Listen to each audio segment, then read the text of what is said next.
Bonjour à tous et à toutes, j'espère que vous allez bien. Continuons ensemble cette lecture des 4 nobles vérités d'Ajahn Sumedho.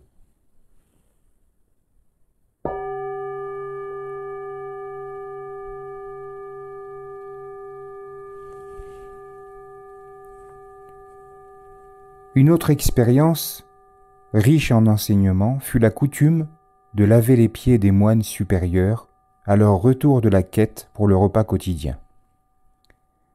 Après avoir marché pieds nus à travers les villages et les rizières, ils avaient les pieds couverts de boue.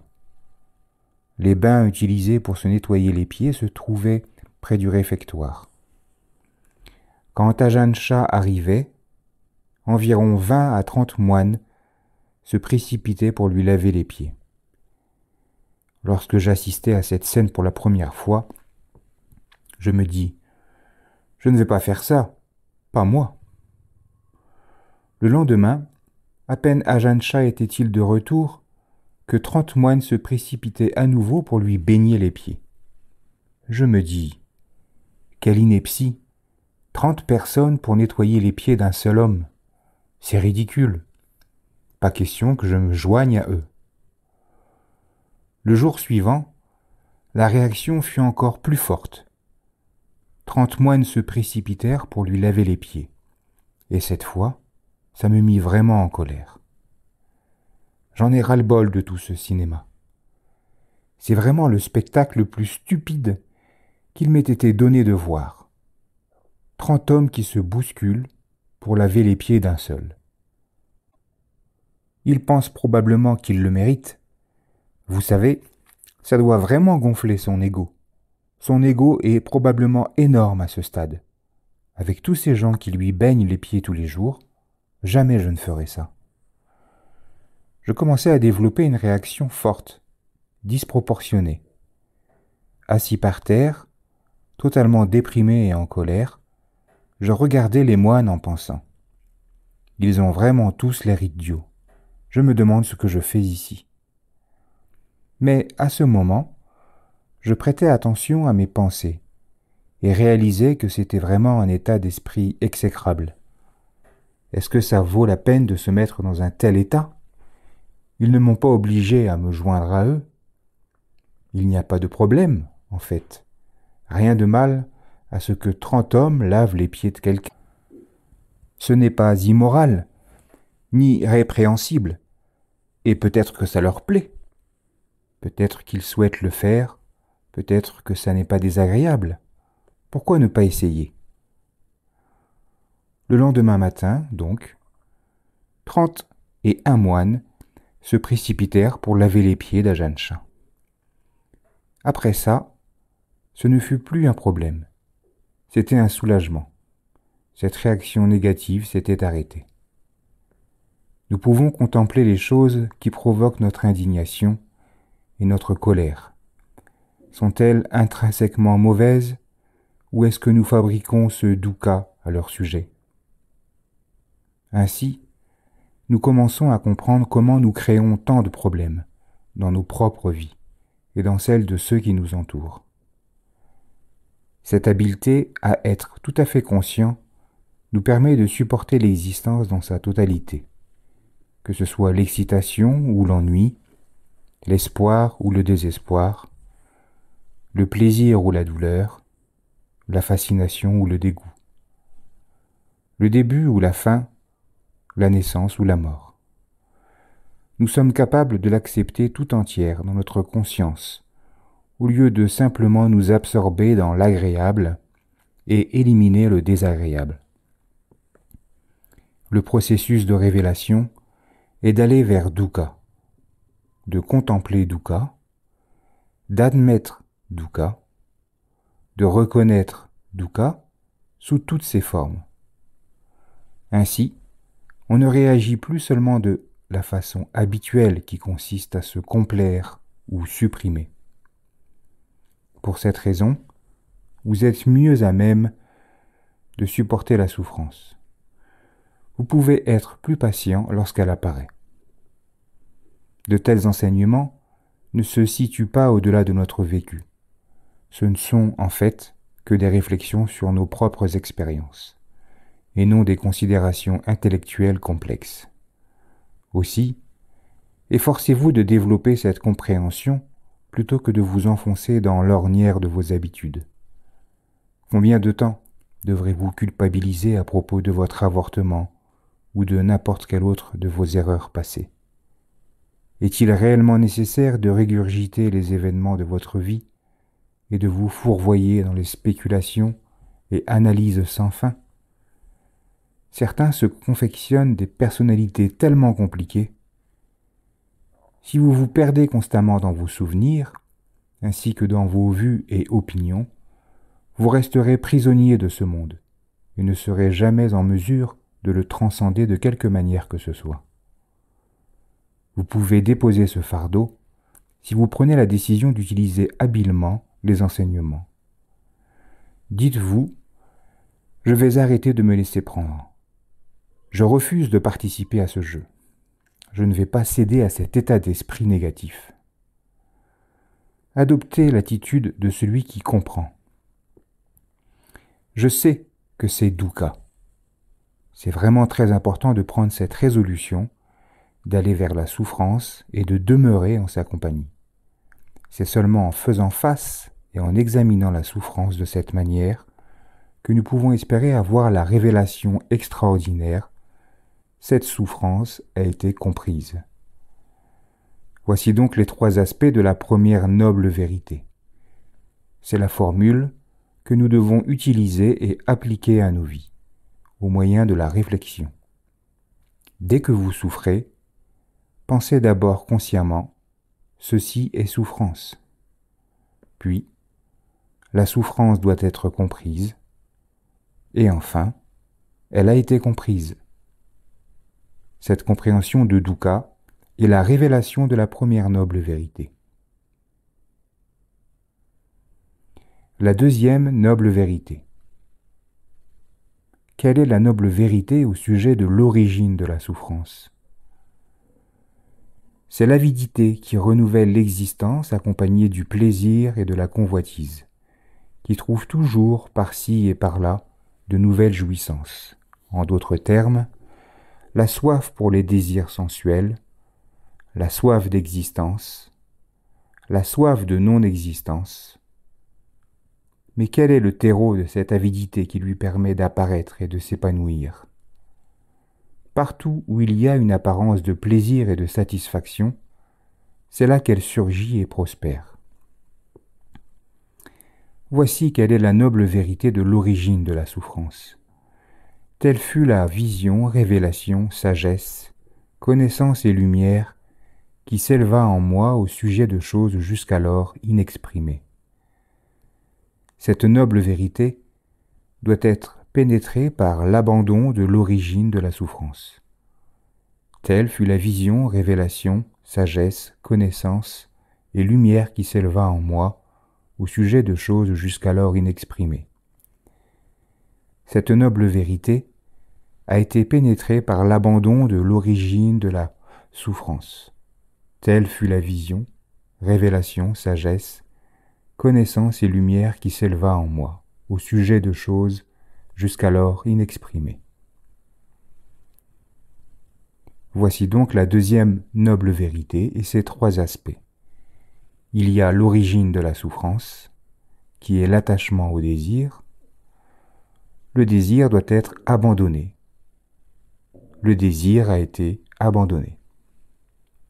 La deuxième noble vérité établit qu'il existe une origine à la souffrance, et que cette origine est l'attachement à 3 espèces de désirs. La soif pour les plaisirs sensuels, kamatana, la soif de devenir, bhavatana, et celle d'éliminer, vibhavatana.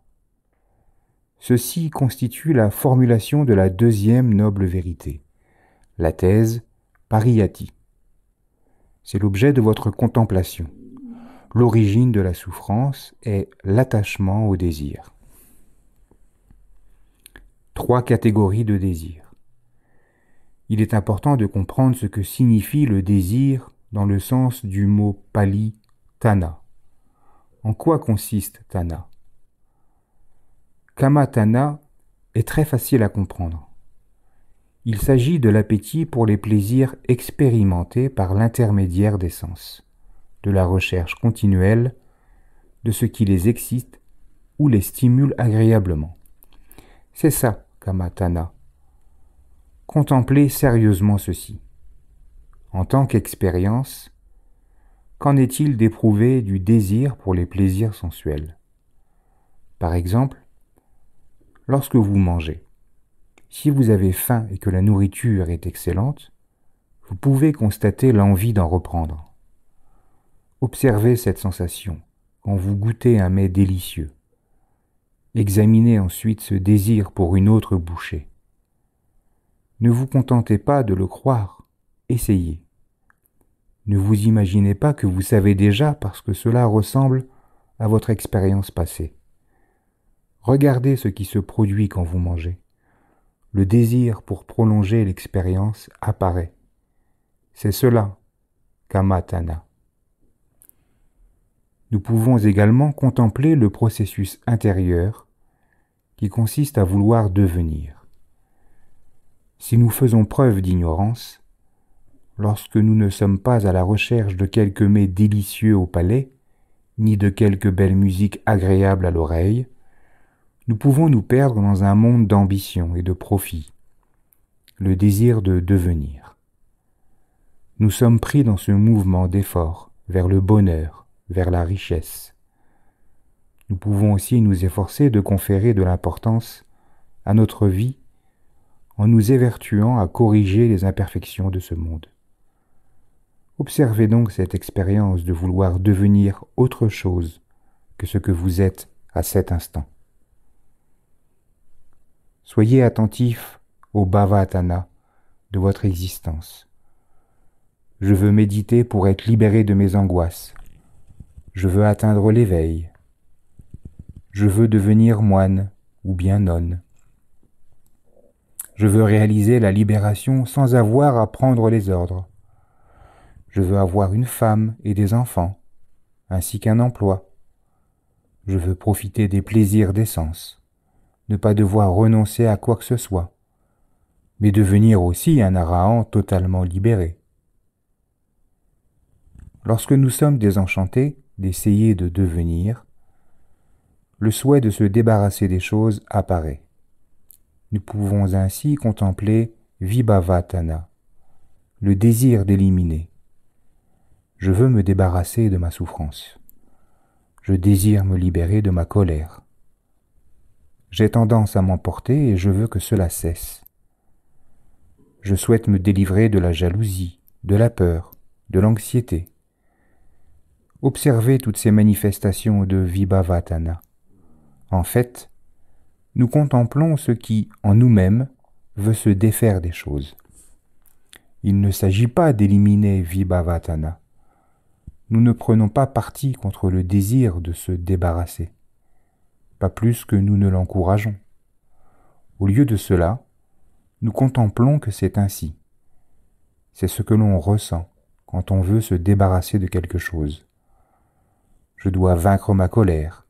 Je dois anéantir le mal et me débarrasser de ma convoitise. Alors je deviendrai... Une telle association de pensées nous permet de voir que devenir et se débarrasser vont très souvent de pair.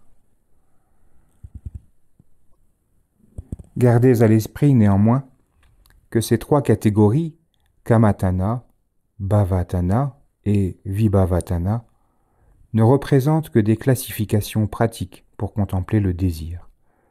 Ce ne sont pas des formes de désir complètement séparées, mais plutôt différents aspects du désir. La seconde révélation de la deuxième noble vérité est la suivante. Le désir doit être abandonné. C'est ainsi que la pratique de lâcher-prise apparaît. Vous prenez conscience que le désir doit être laissé de côté, mais cette réalisation ne constitue pas une envie d'abandonner quoi que ce soit. Si l'on manque de sagesse et que l'on ne contemple pas vraiment ce qui apparaît dans notre esprit, la tendance est de suivre l'impulsion. Je veux abandonner, éradiquer tous mes désirs. Mais il ne s'agit là que d'un autre désir. Nous sommes pourtant capables de contempler véritablement et d'observer l'envie de se débarrasser, celle de devenir ainsi que celle de profiter des plaisirs sensuels. En comprenant ces trois types de désirs, nous sommes en mesure de les abandonner, de les laisser de côté.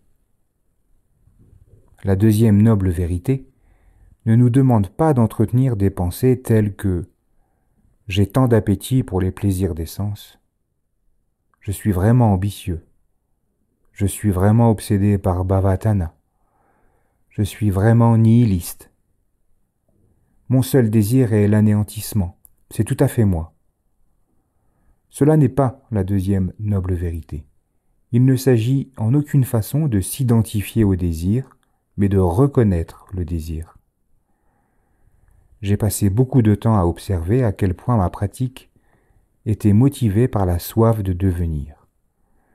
J'ai pu constater, par exemple, combien la bonne volonté que j'investissais dans l'exercice de la méditation n'était rien d'autre que le besoin d'être apprécié, combien mes relations avec les autres moines, les nonnes ou encore les laïcs étaient conditionnées par l'envie d'être aimé, approuvé.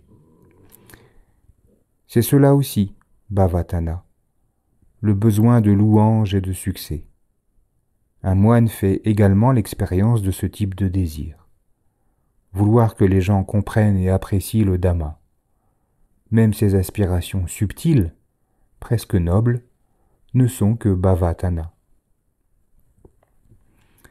Dans la recherche spirituelle, il existe aussi Vibhavatana, qui peut être très idéaliste et intolérant. Je veux me débarrasser de toutes ces tendances négatives, les exterminer, les détruire. J'écoutais très attentivement ces pensées. Je veux me libérer du désir. Je veux me défaire de ma colère. Je ne veux plus ressentir la peur ou la jalousie. Je veux être courageux, avoir le cœur léger et joyeux. La pratique du Dhamma n'est pas de se détester pour avoir de telles pensées, mais plutôt de réellement voir que celles-ci ne sont que des phénomènes mentaux conditionnés. Elles sont éphémères. Le désir n'est pas ce que nous sommes, mais la façon dont nous réagissons par habitude et par ignorance, parce que nous n'avons pas réalisé ces quatre nobles vérités, et chacun de leurs trois aspects. Nous tendons à réagir ainsi en toutes circonstances. Ce sont des réactions habituelles conditionnées par l'ignorance. Mais continuer à souffrir n'est pas la seule issue. Nous sommes capables de permettre au désir d'exister selon sa nature et de commencer ainsi à le laisser de côté, sans le poursuivre ni le réprimer. Le désir n'a le pouvoir de duper que dans la mesure où l'on s'en empare, et l'on y croit, et l'on réagit à sa présence. L'attachement est souffrance. Nous avons tendance à considérer que la souffrance est un sentiment, mais sentiment et souffrance sont deux choses différentes. C'est l'attachement au désir qui est souffrance. Le désir n'est pas en soi la cause de la souffrance. Ce qui suscite la souffrance est l'action qui consiste à se saisir du désir et le refus de s'en dessaisir. Ce discours est à utiliser comme outil de réflexion et de contemplation au regard de votre propre expérience. Il est nécessaire d'examiner vraiment le désir et de le connaître parfaitement. Vous devez distinguer ce qui est naturel et nécessaire pour la survie de ce qui ne l'est pas. Il peut nous arriver d'être très idéaliste et de croire que même le besoin de nourriture est une forme de désir que nous ne devrions pas ressentir. On peut se rendre tout à fait ridicule à ce sujet. Mais le Bouddha n'était ni un idéaliste, ni un moraliste. Il ne cherchait pas à condamner quoi que ce soit. Il tentait de nous éveiller à la vérité pour nous permettre de voir clairement les choses.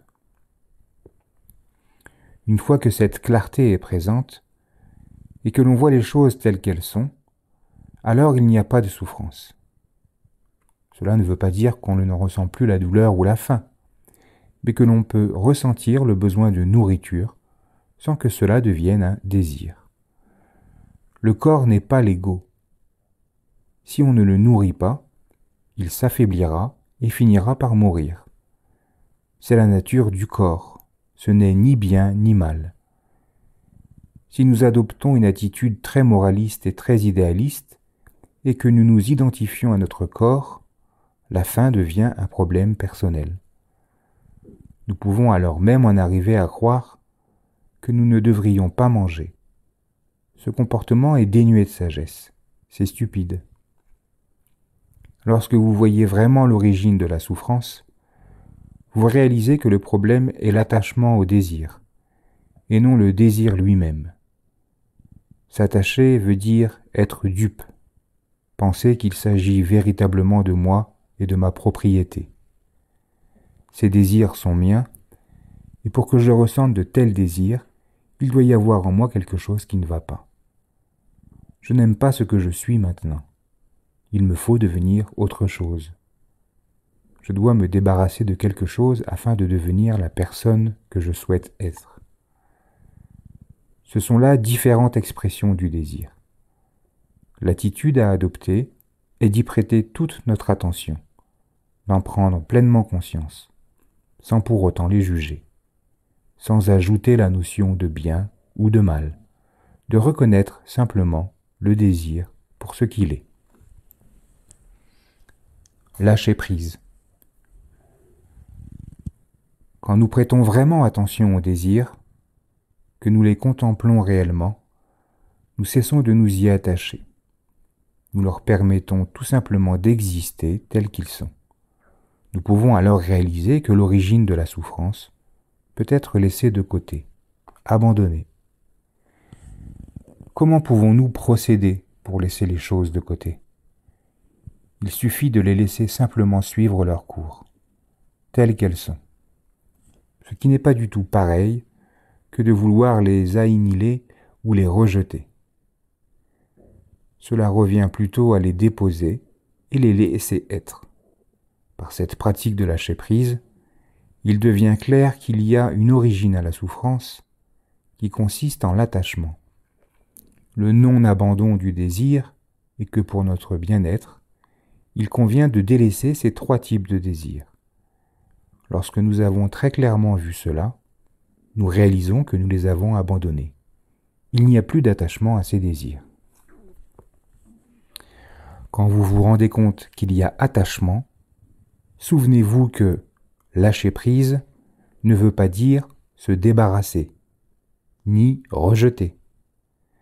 Si j'ai cette montre en main et que vous me dites « lâchez-la », vous ne me demandez pas de la jeter.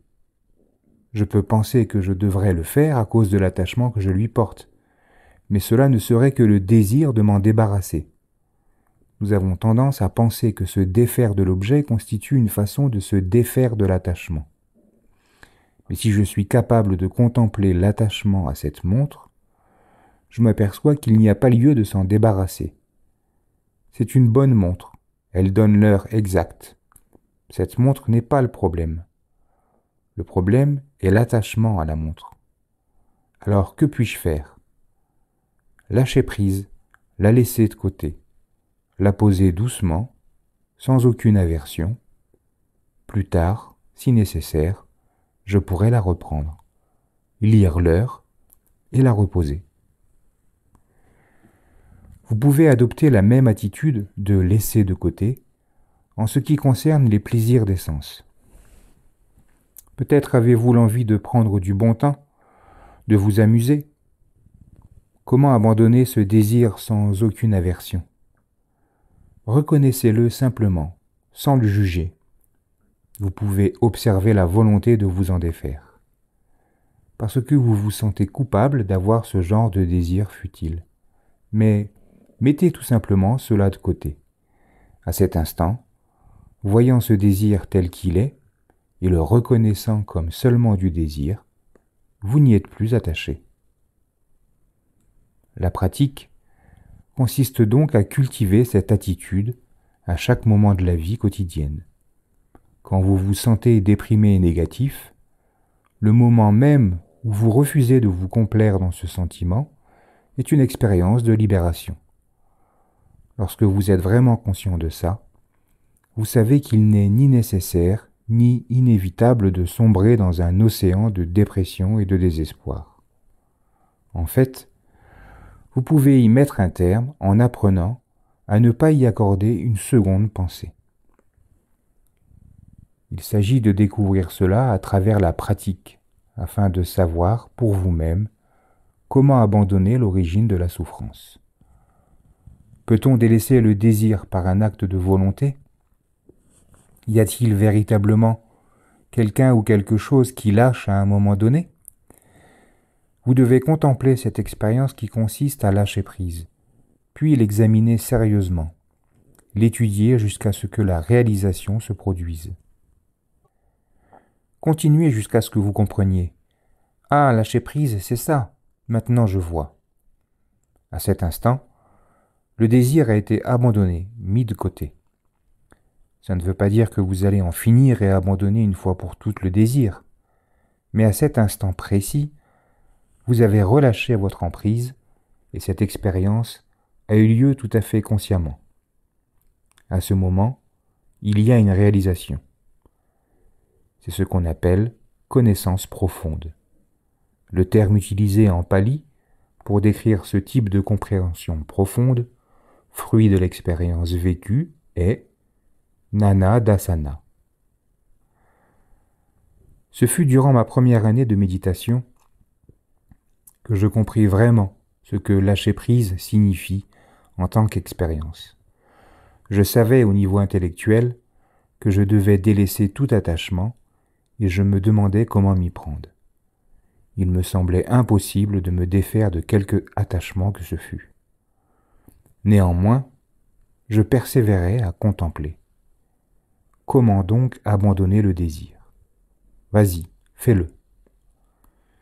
Je continuais ainsi, en proie à une frustration grandissante. Mais finalement, je compris clairement ce qui était en train de se passer. Lorsqu'on essaye d'analyser en détail le processus d'abandon du désir, on finit par rendre la chose très compliquée.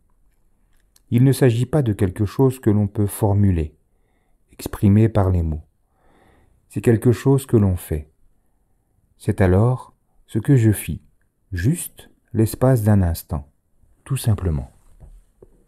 De même, lâcher prise, se libérer de nos obsessions et problèmes personnels, n'est pas plus compliqué que ça.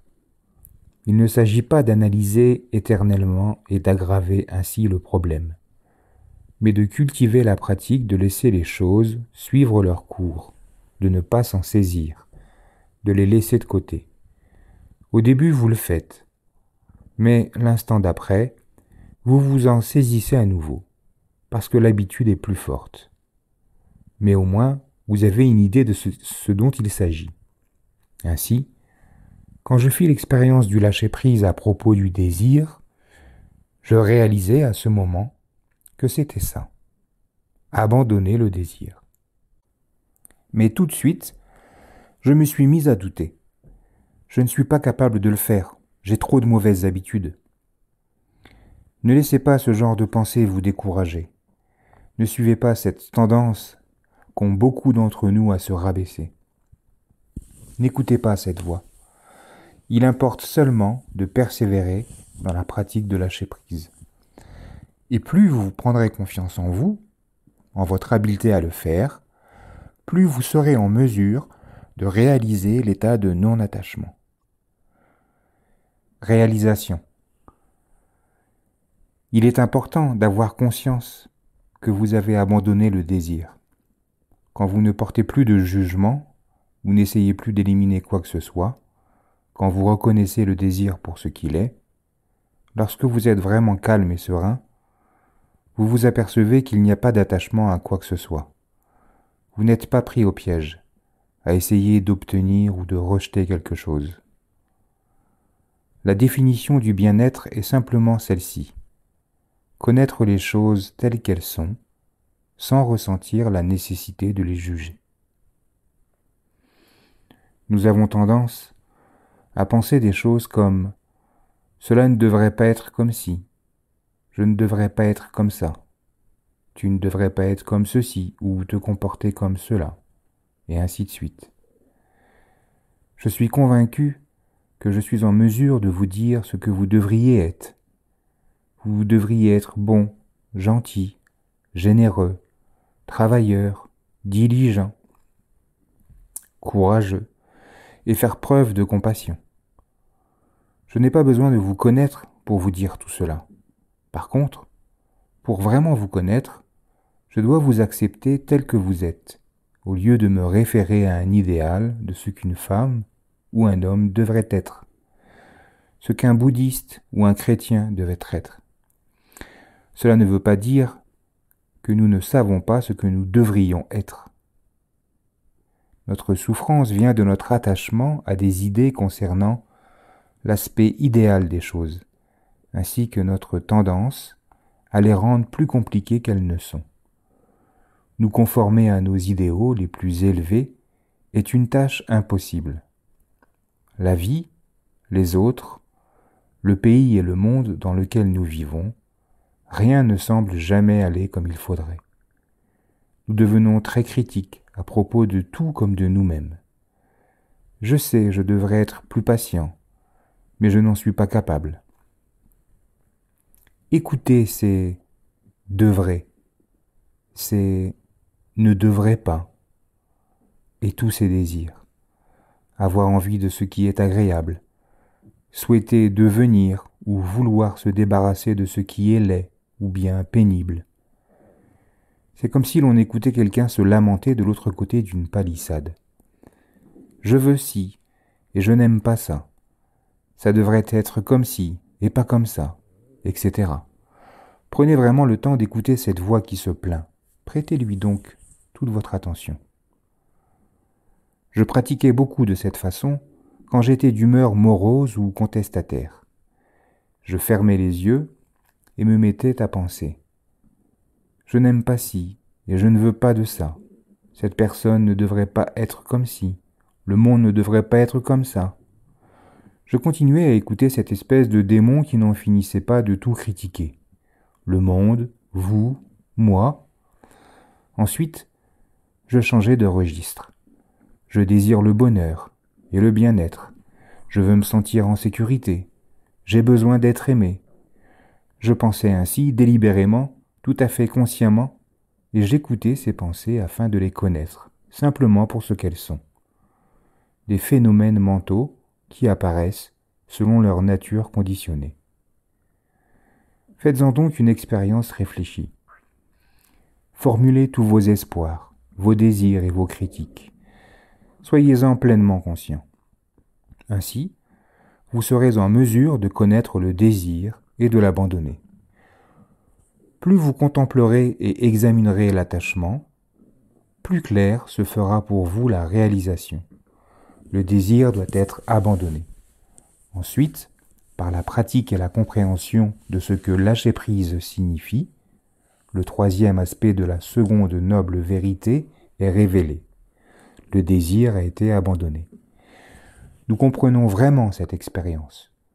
Ce n'est pas une compréhension théorique, mais une réalisation directe. Nous sommes conscients que le désir a été abandonné. C'est ça, la pratique.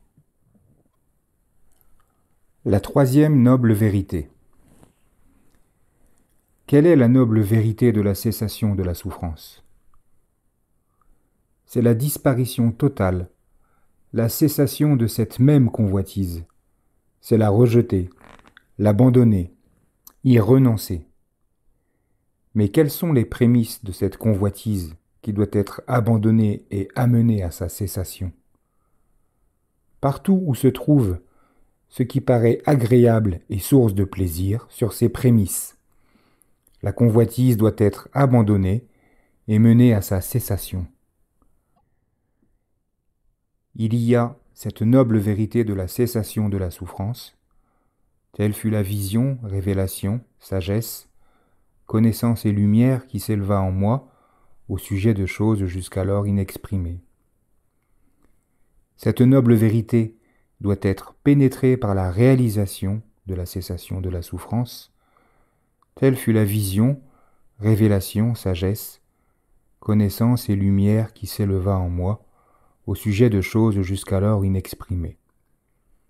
Cette noble vérité a été pénétrée par la réalisation de la cessation de la souffrance. Telle fut la vision, révélation, sagesse, connaissance et lumière qui s'éleva en moi au sujet de choses jusqu'alors inexpérimées. La troisième noble vérité, sous ces trois aspects, est la suivante. Il y a la cessation de la souffrance, de dukkha. La cessation de dukkha doit être réalisée. La cessation de dukkha a été réalisée. L'objectif même de l'enseignement bouddhiste est de développer notre capacité mentale à contempler notre expérience dans le but d'abandonner nos vues erronées. Les quatre nobles vérités nous enseignent comment y parvenir par le biais d'une forme d'enquête, d'une étude introspective. Il s'agit de contempler nos réactions. Pourquoi est-ce ainsi? Quelle est la cause de ceci? Il est utile de chercher à comprendre, par exemple, la raison pour laquelle les moines se rasent le crâne, ou à découvrir la signification des différentes apparences des effigies du Bouddha. Nous pratiquons la contemplation. Notre esprit ne cherche pas à prendre parti, à décider si ces choses sont bonnes ou mauvaises, utiles ou inutiles. La contemplation est plutôt une forme d'ouverture mentale qui nous permet de considérer, de nous interroger. Qu'est-ce que cela signifie? Pourquoi choisit-on d'être moine ou nonne? Pourquoi ceux-ci doivent-ils recevoir leur nourriture dans un bol? Pourquoi donc renoncent-ils à l'argent? Pourquoi ne peuvent-ils pas produire leur nourriture? Nous arrivons ainsi à une appréciation de ce monde de vie qui a permis de sauvegarder cette tradition de génération en génération. Depuis le temps de son fondateur, Gautama le Bouddha, jusqu'à nos jours. Nous contemplons lorsque nous constatons la souffrance, lorsque nous voyons la nature du désir, lorsque nous reconnaissons que l'attachement à ce désir est souffrance. Nous avons alors la révélation de l'abandon, du désir et la réalisation de la non-souffrance, la cessation de la souffrance. Ce n'est que par la contemplation que l'on peut faire l'expérience de ces révélations.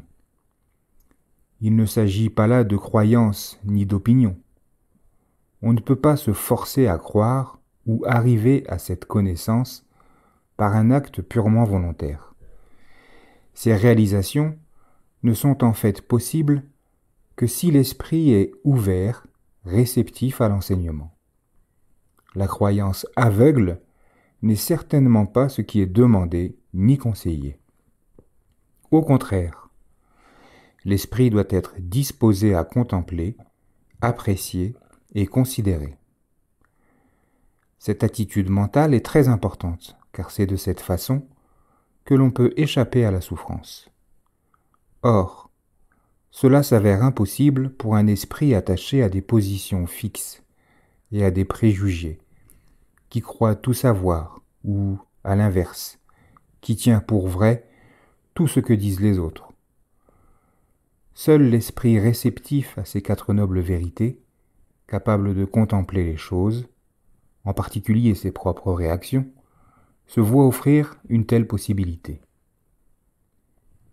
Peu d'entre nous réalisent l'absence de souffrance parce que cela nécessite une forme de volonté hors du commun pour réfléchir et chercher à comprendre au-delà de ce qui s'impose comme l'évidence. Il faut posséder la motivation et le courage de vraiment observer nos propres réactions, de contempler cette expérience mentale que constitue l'attachement, d'examiner quelle en est la qualité, la coloration. Vous sentez-vous heureux ou libre lorsque vous êtes ainsi attaché à un désir? Est-ce une expérience qui vous rend confiant ou plutôt déprimé? C'est à vous de répondre à ces questions. Si vous arrivez à la conclusion que l'attachement à vos désirs vous mène à plus de liberté, dans ce cas, poursuivez cette voie. Attachez-vous systématiquement à vos désirs et observez le résultat de cette attitude. Par la pratique, j'ai pu me rendre compte que l'attachement au désir est synonyme de souffrance, d'insatisfaction. Il n'y a pas de doute dans mon esprit. Je vois clairement que la souffrance dont j'ai fait l'expérience au cours de mon existence était le résultat d'attachement à des objets matériels, à des idées, à des attitudes ou à des phobies. Je vois combien je me suis infligé de misère inutile par ma seule incapacité à abandonner ces attachements, et ce, pour la simple raison que je ne connaissais pas d'autre façon de vivre. J'ai grandi aux États-Unis, le pays de la liberté. Le bonheur y est une chose promise, mais en réalité, ce qui vous est offert, c'est le droit de vous attacher à tout ce qui se présente. Le mode de vie américain vous encourage à essayer d'emmagasiner le bonheur en accumulant une multitude de choses. À l'opposé, si vous faites une bonne utilisation des 4 nobles vérités, l'attachement devient alors un objet de contemplation, une expérience qu'il s'agit de vraiment comprendre. Ainsi, la révélation, l'appréciation du non-attachement se produit. Encore une fois, il ne s'agit pas d'une position philosophique ni d'un ordre donné par votre intellect vous interdisant d'être attaché, mais simplement de la réalisation, de l'acceptation d'un état de paix, se manifestant tout naturellement en l'absence d'attachement. Cet état est également libre de souffrance. La vérité de l'impermanence. Ici, à Amaravati, nous chantons le Dhammacha Kapawatana Sutta dans sa version traditionnelle. Quand le Bouddha délivra son sermon sur les 4 nobles vérités, un seul des 5 disciples présents comprit vraiment, rien qu'un seul, eut une réalisation profonde. Les 4 autres furent impressionnés et pensèrent qu'il s'agissait là d'un enseignement très intéressant. Mais seulement l'un d'entre eux, Kondana, fut en mesure de comprendre exactement ce que le Bouddha leur exposait.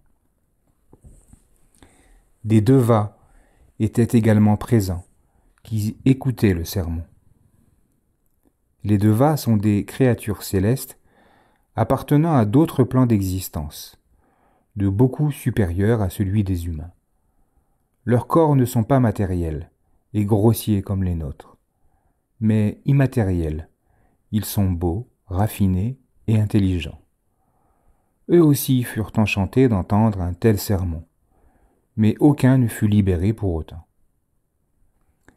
Les Écritures nous disent qu'ils furent ravis lorsque le Bouddha réalisa l'éveil et que leurs cris d'allégresse s'élevèrent dans les cieux quand ils entendirent l'enseignement. Ceux d'un premier niveau céleste l'entendirent et communiquèrent leur bonheur au niveau supérieur. Et, bientôt, tous les devas exprimaient leur joie jusqu'au niveau le plus élevé, le royaume de Brahma. La joie résultant de la mise en mouvement de la roue du Dhamma résonnait dans ces multiples dimensions de l'univers, et les devas et Brahma se réjouissaient de la nouvelle.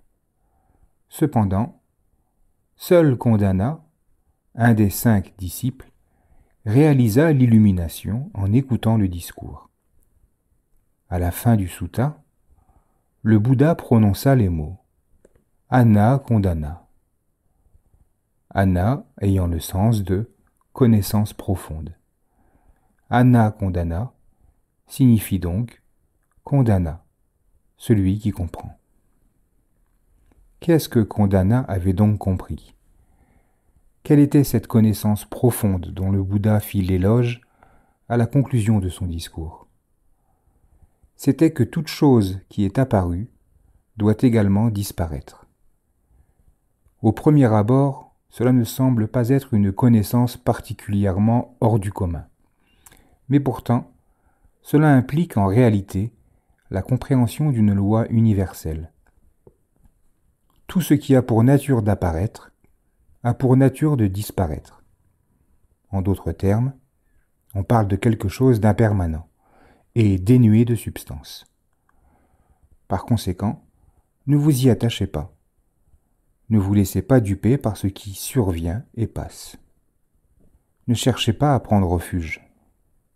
Refuge que vous voulez fiable et durable, dans quoi que ce soit qui a pour nature d'apparaître, car cela est également de nature à disparaître.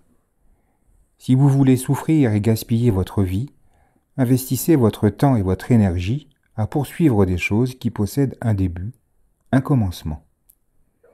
Elles vous conduiront immanquablement à la fin, à la cessation, et vous ne serez pas plus sage au bout du compte. Vous continuerez à tourner en rond, esclave des mêmes vieilles habitudes, et quand viendra le terme de votre existence, vous n'aurez rien appris de vraiment important. Plutôt que de vous contenter d'y penser, contemplez profondément la loi qui suit.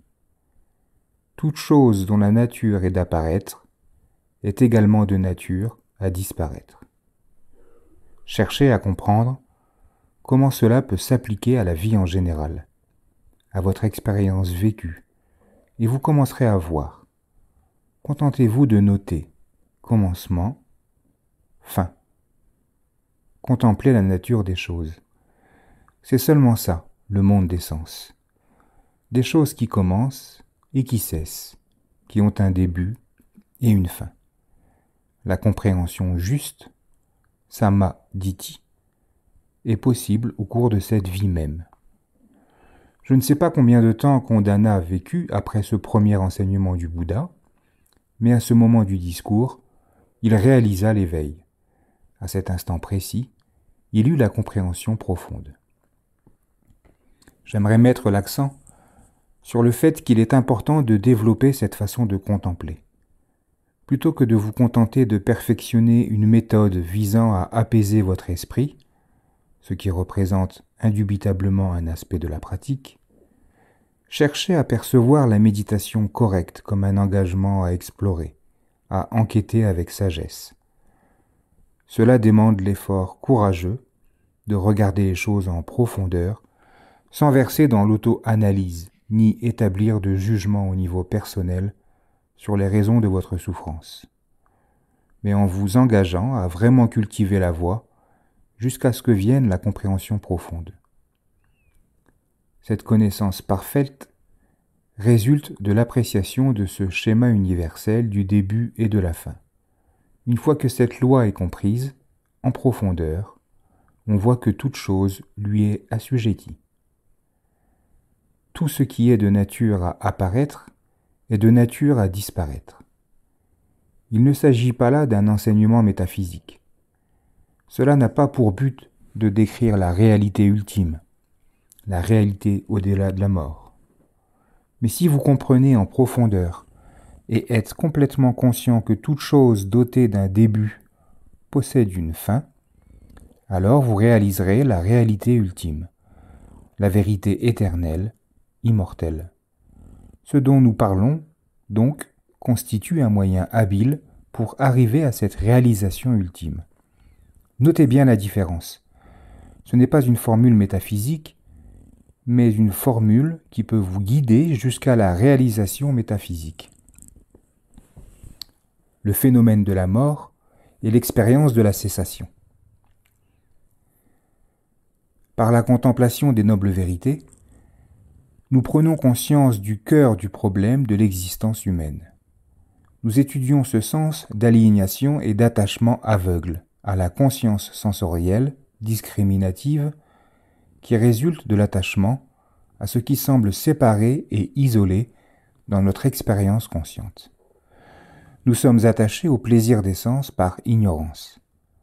Lorsque nous nous identifions à ce qui est mortel, donc condamné à disparaître, et qui, par conséquent, ne peut être véritablement satisfaisant, cet attachement même est souffrance. Les plaisirs des sens sont tous des plaisirs éphémères.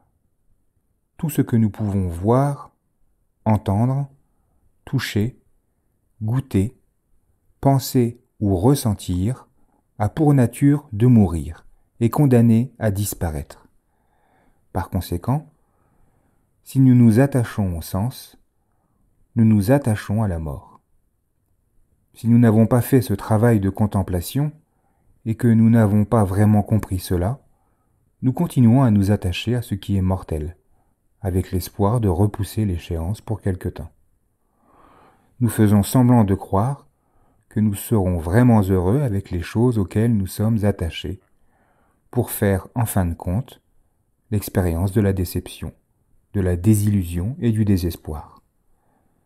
Il se peut que nous réussissions à devenir ce que nous avons entrepris de devenir, mais cela aussi devra s'achever, car nous nous attachons à une autre condition vouée à la dissolution.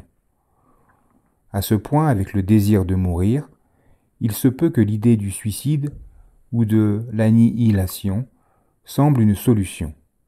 Mais la mort elle-même est une condition qui n'est pas au-delà de la mort. Quel que soit le désir, quelle que soit la catégorie à laquelle il appartient, si nous nous y attachons, nous nous attachons à la mort. Ce qui suivra par conséquent, c'est l'expérience de la déception et du désespoir.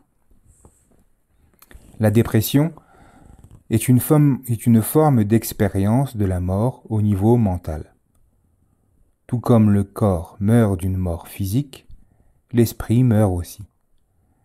Des états mentaux, qui ne sont que des états conditionnés, meurent et disparaissent.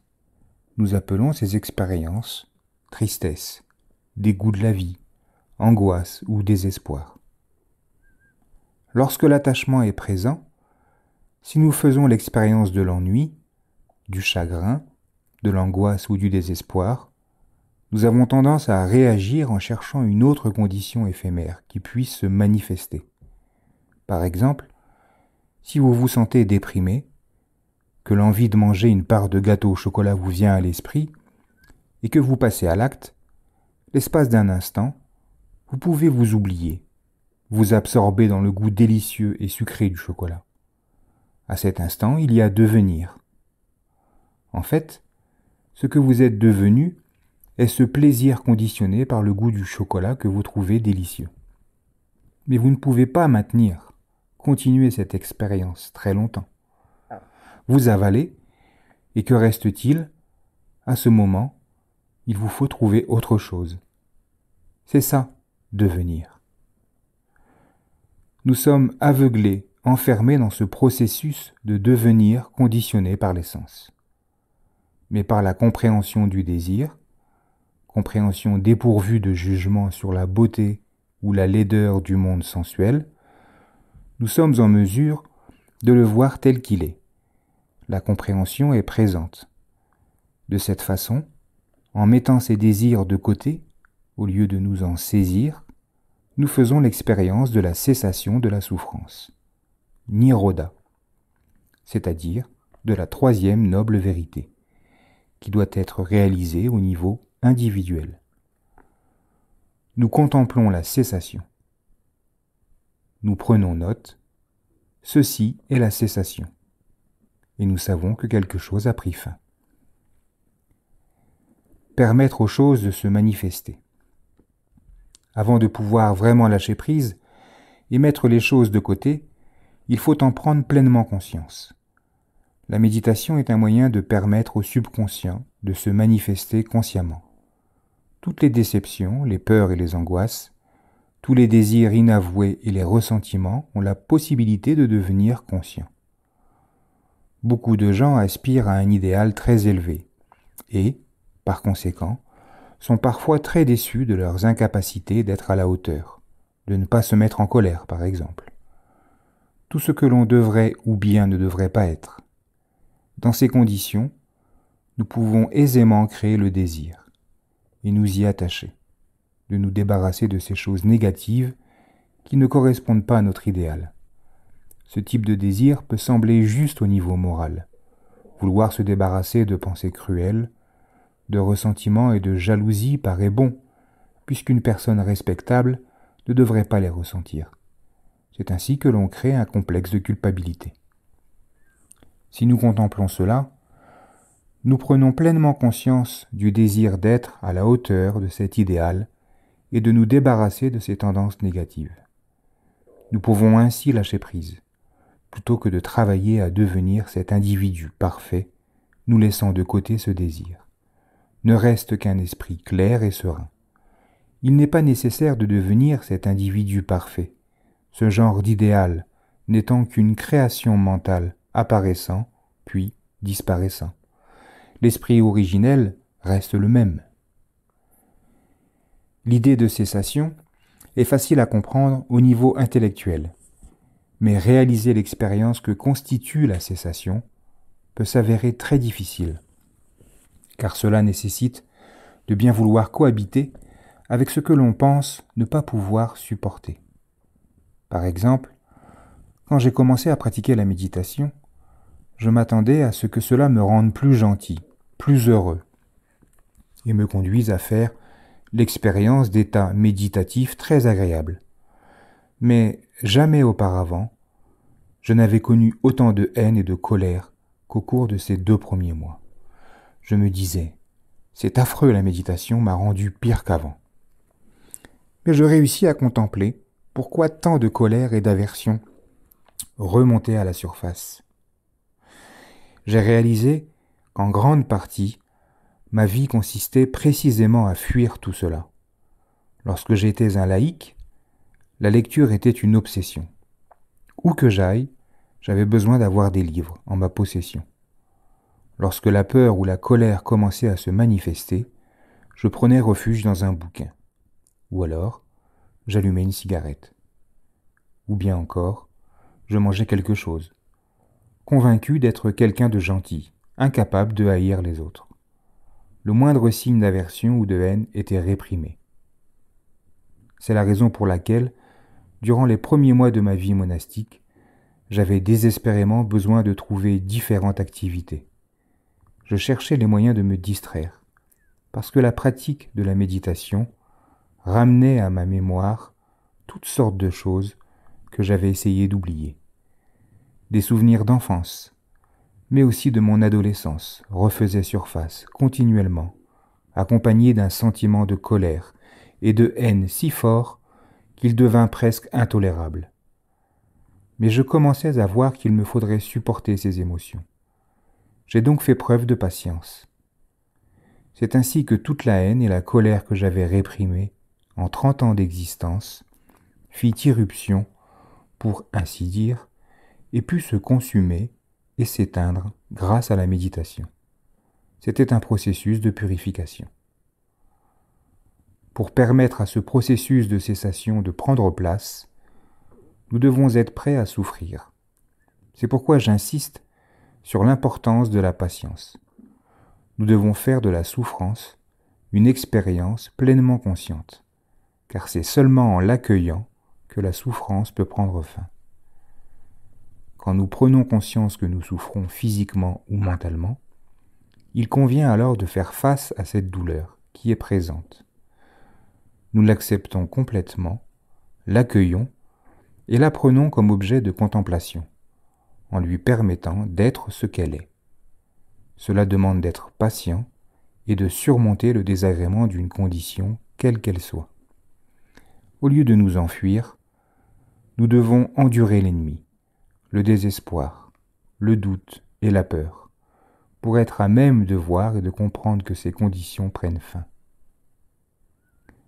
Tant que nous ne permettons pas aux choses de cesser, nous continuons à créer du nouveau karma, qui ne fait que renforcer nos habitudes.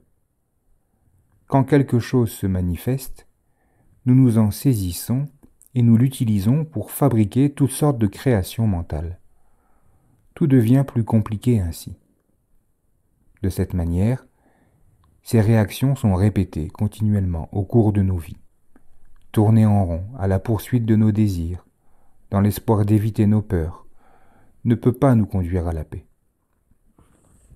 Nous contemplons la peur et le désir pour qu'ils cessent de nous duper.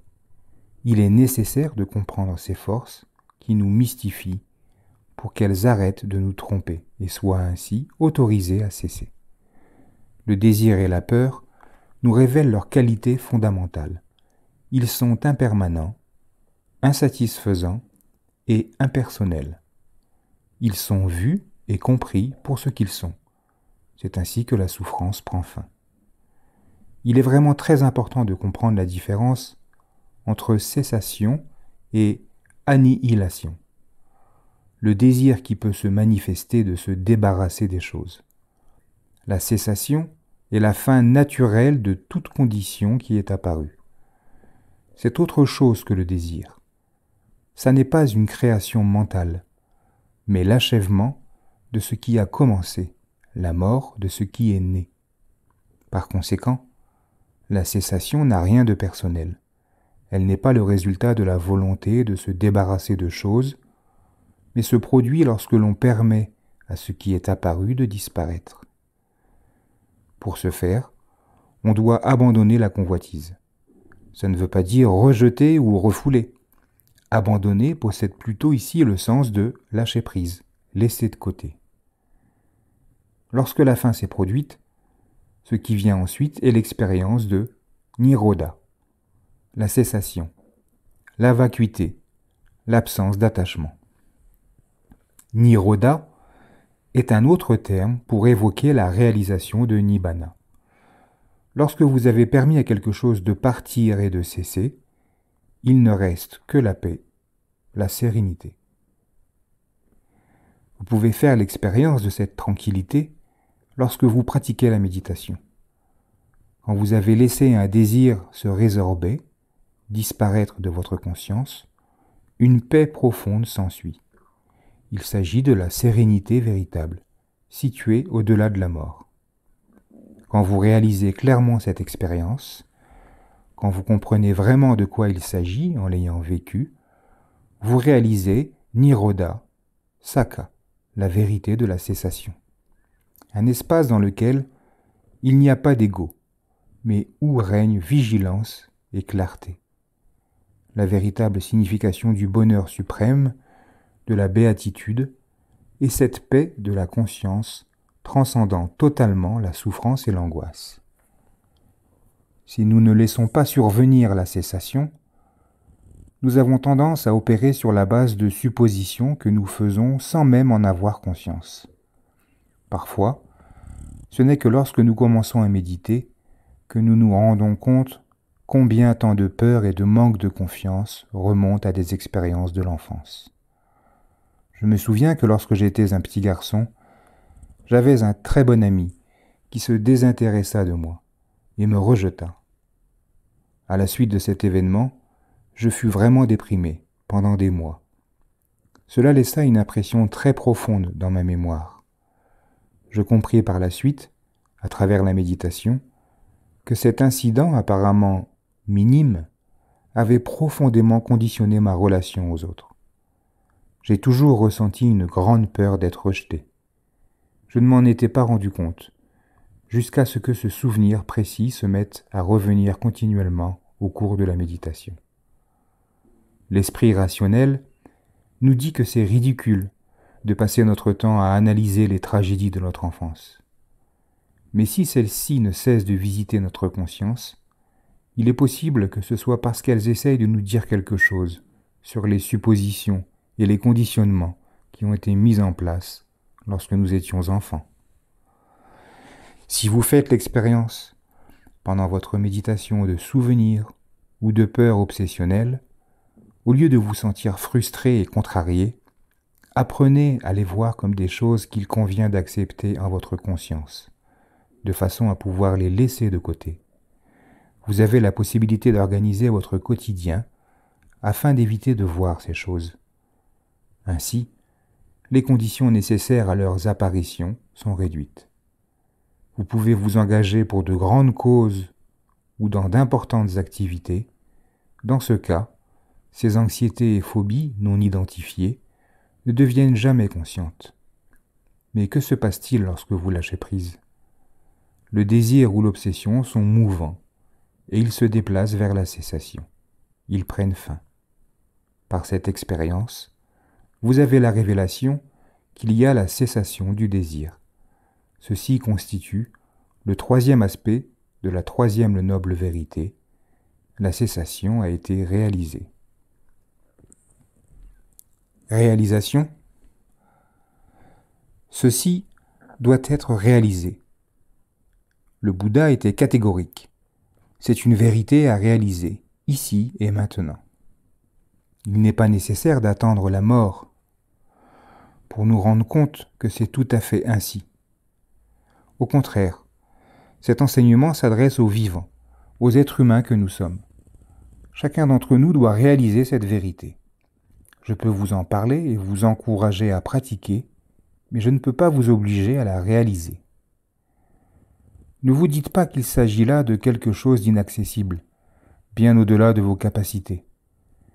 Lorsque nous parlons du Dhamma, de la vérité, nous faisons référence à quelque chose que nous pouvons voir par nous-mêmes, ici et maintenant. Nous sommes en mesure de nous tourner dans cette direction, de nous incliner dans le sens de la vérité. Nous sommes capables de prendre conscience de la réalité présente à cet endroit précis, maintenant. C'est ça, pratiquer la pleine conscience. Être éveillé, alerte, et porter notre attention sur ce qui se produit. À travers la pleine conscience, nous observons le sentiment d'être une personne unique et différente des autres. Nous étudions la façon dont se manifeste l'ego, qui s'identifie au monde. Moi et ce qui m'appartient, mon corps, mes sentiments, mes souvenirs, mes pensées, mes vues et mes opinions, ma voiture, ma maison, et ainsi de suite. J'avais une forte tendance à l'autocritique. Ainsi, lorsque la pensée « je suis Sumedo » me venait à l'esprit, d'autres pensées de caractère méprisant suivaient du genre « je ne suis pas à la hauteur ». Mais dites-moi, d'où viennent ces pensées et où disparaissent-elles? Ou au contraire, j'en sais beaucoup plus que vous, je suis bien plus accompli. J'ai vécu la vie de moine pendant bien des années. Je suis sûr d'être meilleur que vous. D'où cela vient-il? Et où cela se termine-t-il? Quand l'arrogance, la satisfaction ou le dénigrement sont présents, quoi que ce soit, faites-en l'examen, écoutez cette voix intérieure. Je suis. Soyez conscient et attentif à l'espace qui précède la pensée, puis à la pensée elle-même, et prenez ensuite conscience de l'espace qui suit. Maintenez votre attention sur cet espace, ce vide à la fin. Combien de temps pouvez-vous garder votre attention sur cet espace, cette absence d'activité? Vous pourrez peut-être entendre une sorte de vibration sonore intérieure, le son du silence, le son primordial. Quand vous concentrez votre attention sur cet objet, vous pouvez vous demander si le sentiment « je suis » est présent. Vous vous apercevrez alors que, lorsque vous êtes vraiment vide, quand il n'y a que clarté, vigilance et attention, il n'y a pas d'ego. Il n'existe pas de sentiment de « moi » et de « mon ». Ma pratique est de prendre refuge dans cet état spacieux et de contempler le Dhamma. Ceci est juste, ce qui est. Le corps n'est ni plus ni moins que cette expérience. Je peux lui attribuer un nom ou pas, mais pour le moment, c'est simplement ça. Ça n'est pas Sumedo. Il n'y a pas de moine bouddhiste dans cet espace. Moine bouddhiste est simplement une convention appropriée au lieu et heure. Quand les gens font votre éloge et disent que vous êtes extraordinaire, vous pouvez en prendre connaissance en évitant d'en faire une question personnelle. Il s'agit simplement de quelqu'un offrant son appréciation. Vous n'oubliez pas qu'en fait, il n'y a pas de moine bouddhiste ici, mais seulement cette expérience immédiate. C'est simplement comme ça. Si je désire qu'Amaravati, le monastère où je vis, soit une réussite, et que ça semble être le cas, je suis satisfait. Mais si c'est un échec, si personne ne s'y intéresse, alors nous ne pouvons pas payer les factures, et tout se casse la figure. C'est la catastrophe. Mais en fait, Amaravati n'est qu'une illusion. L'idée d'une personne à laquelle on se réfère en tant que moine bouddhiste, ou celle d'un monastère appelé Amaravati, ne sont que des conventions, pas une réalité suprême.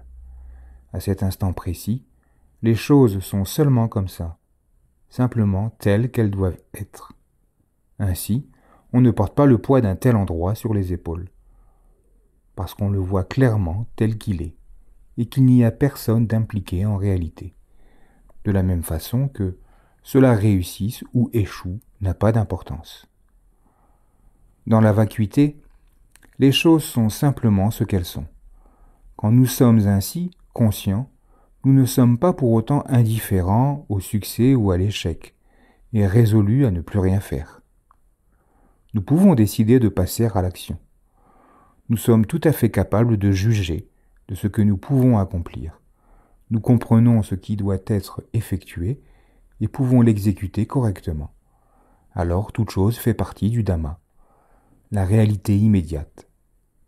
Nous agissons tel que nous le faisons car nous comprenons que c'est ce qu'il convient de faire, ici et à maintenant, plutôt que de suivre des ambitions personnelles ou une peur de l'échec.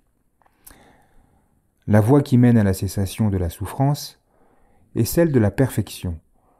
Le mot « perfection » est plutôt intimidant parce que nous nous trouvons très imparfaits. En tant que personnalité, nous nous demandons comment nous pouvons ne serait-ce qu'oser considérer la possibilité d'être parfaits. La perfection humaine est un sujet dont personne ne parle jamais. Cela semble complètement impossible de concevoir la perfection chez un être humain. Pourtant, un arahant est simplement un être humain qui a perfectionné son existence, quelqu'un qui a appris tout ce qu'il y a à apprendre en appliquant cette loi fondamentale. Tout ce qui est sujet à l'apparition est sujet à la cessation. Un arahant n'a pas besoin de tout savoir sur tout. Il lui suffit de connaître et de comprendre parfaitement cette loi. Nous utilisons notre potentiel de sagesse, la sagesse du Bouddha, pour contempler le Dhamma, les choses telles qu'elles sont. Nous prenons refuge dans la Sangha, c'est-à-dire ceux qui font le bien et refusent de faire le mal. La Sangha est une entité, une communauté. Il ne s'agit pas d'un conglomérat de personnalités ou de caractères différents. Le sens d'être un individu particulier, d'être un homme ou une femme, n'a pas d'importance. Cette Sangha est vue comme un refuge.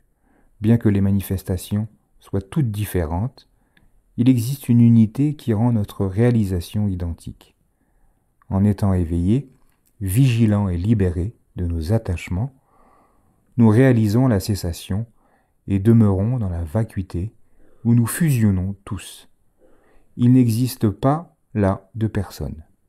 Les gens peuvent apparaître et disparaître dans cet espace, mais il n'y a pas de personne. Il n'y a que clarté, conscience, paix et pureté. Au prochain épisode, et sûrement le dernier, nous verrons la dernière noble vérité, qui est la 4e noble vérité. Dans l'immédiat, je vous souhaite une bonne journée et de belles méditations. Je vous dis à bientôt.